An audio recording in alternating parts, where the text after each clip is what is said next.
VOA Learning English presents America's Presidents. Andrew Jackson, the seventh president, was unlike the earlier U.S. presidents. His family was poor, he had little education, and he lived on what was then the western part of the country. Jackson became nationally known in the early 1800s. First as a fighter against Native American tribes, and then as a general in the War of 1812 against the British. His image as a military hero and man of the people made him a popular choice for the presidency. But critics said Jackson did not accept any limits on his power. He is also remembered for supporting slavery and for forcing Native Americans from their homes.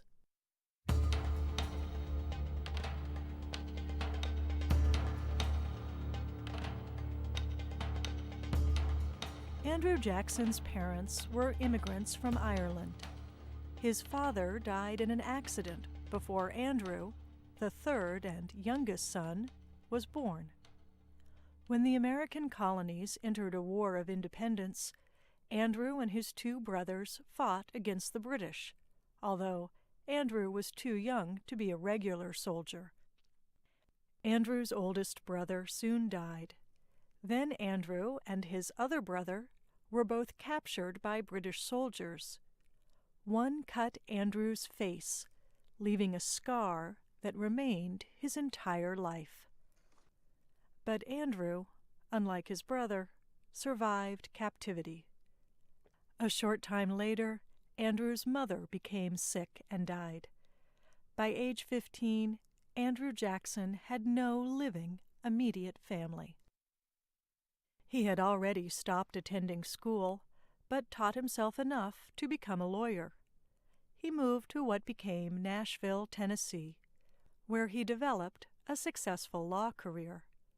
In time, he bought land and slaves. Jackson was tall and thin, with red hair and bright blue eyes. Sometimes Jackson was playful. He loved to dance, hold parties, and play games where he could win money. Sometimes he was violent. He was known for getting angry easily. Jackson fought duels with several men. In one, he killed a man who insulted his wife. Yet many people liked Jackson's passionate, action-first personality. By the time the United States entered the War of 1812, Jackson had been a congressman, senator, and judge.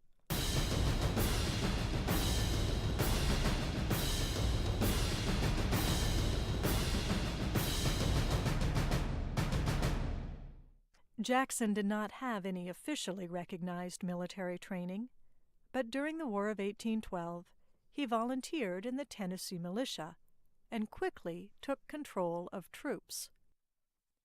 Many of his soldiers came to respect him. Jackson refused to give up, even when the government ordered the militia to disband, and when some of the men wanted to leave, he threatened them with a gun. Because he was uncompromising and strong as a tree, soldiers called Jackson Old Hickory. A group of Creek Indians gave him another name.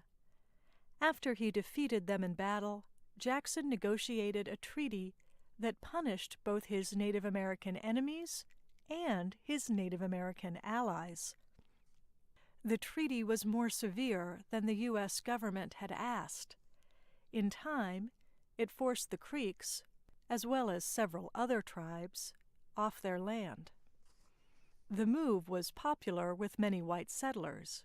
It was less popular with the Creeks, who called Jackson Sharp Knife. His best-known military operation was in New Orleans, Louisiana. A large, experienced army of British soldiers moved to attack. Jackson defended the city with a small group of untrained soldiers. His group included volunteers, free blacks, Creoles, Native Americans, and pirates. Jackson's ragtag troops not only defeated the British force, but suffered only a few losses. Jackson didn't know that the battle came after the British and Americans had already agreed to end the war. But his victory there gave many Americans a feeling of pride. It also made Jackson famous. He became known across the country as the hero of New Orleans.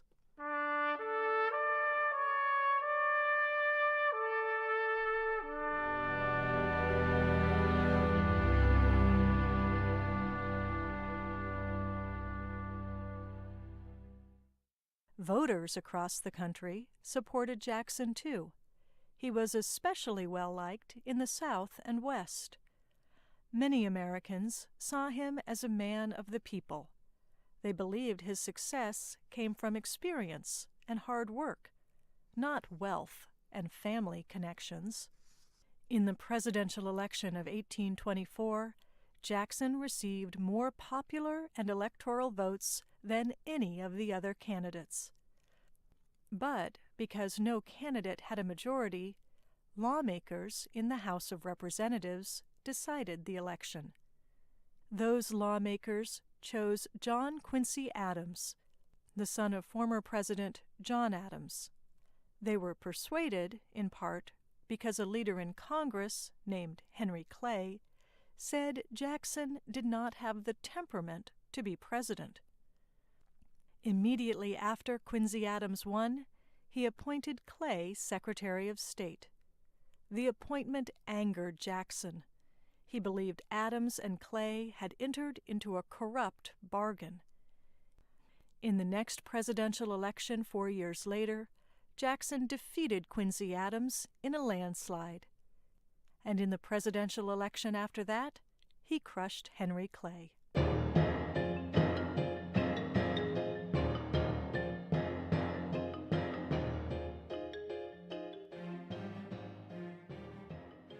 Jackson wanted to be a powerful leader who controlled a limited federal government, but he wanted that government to have power over state governments. For example, Jackson refused to let the state of South Carolina nullify, or ignore, a federal law that state officials opposed. Jackson said if they failed to obey the law, he would consider them traitors and send in troops. In time, South Carolina and Congress were able to reach a compromise on the law. Jackson also refused to extend the charter of the National Bank. He believed the bank helped industrialists and businesses more than farmers and settlers. His move was popular with many voters, especially farmers and settlers.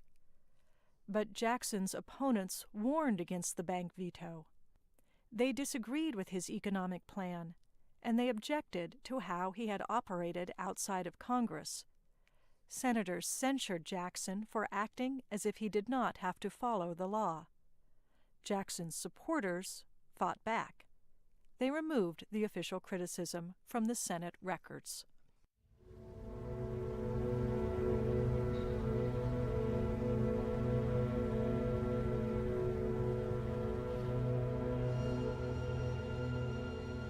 Jackson vetoed more bills than the first 6 presidents combined.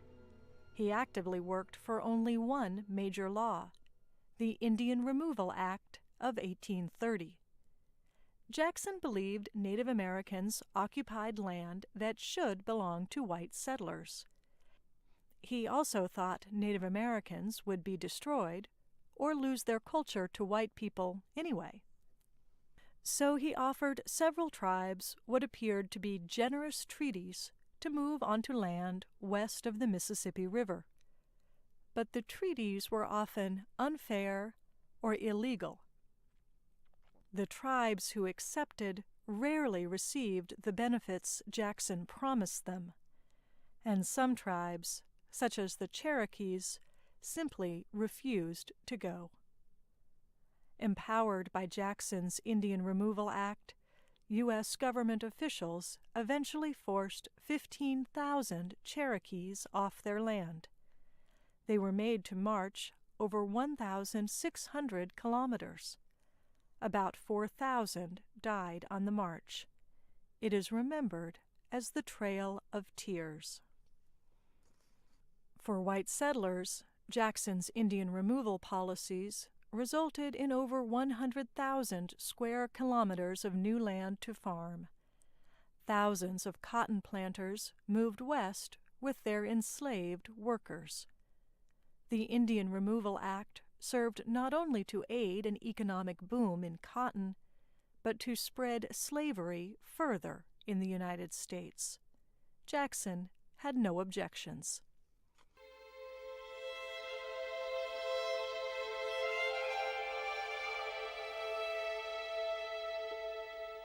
In 1837, Jackson officially moved out of the White House, but he did not really leave the presidency. He advised the presidents who followed him from his home in Tennessee. Jackson had particular influence over two future leaders, Martin Van Buren, his former vice president, and James Polk, who shared Jackson's beliefs so closely that he was called Young Hickory. Jackson's beloved wife, Rachel, had died before he took office. They did not have any children together, but they raised two boys, a Native American orphan who died as a teenager, and a nephew, whom they called Andrew Jackson, Jr. The younger Andrew Jackson and his wife lived with the former president in his final years. He died in his bed at 78 of old wounds and old age, but his legacy remains very much alive.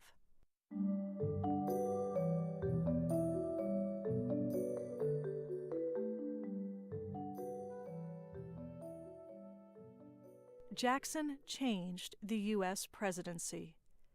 After him, presidential candidates had to show they could connect with voters, not just lawmakers. He also increased the power of the chief executive. Jackson often questioned, or dismissed, the power of Congress, the Constitution, and the Supreme Court. And he began the custom of replacing experienced government officials with people whose main qualification was their loyalty to him. Critics added to Jackson's nicknames. They called him King Andrew, King Mob, or American Caesar. The opposition to Jackson led to a new political party called the Whigs. Part of Jackson's legacy is the two major party system that exists in the U.S. today. But those who loved Jackson really loved him. His humble beginnings, rise to power, and defense of the common man inspired them. In the U.S., the name of Andrew Jackson is still often used as a positive symbol of American democracy. I'm Kelly Jean Kelly.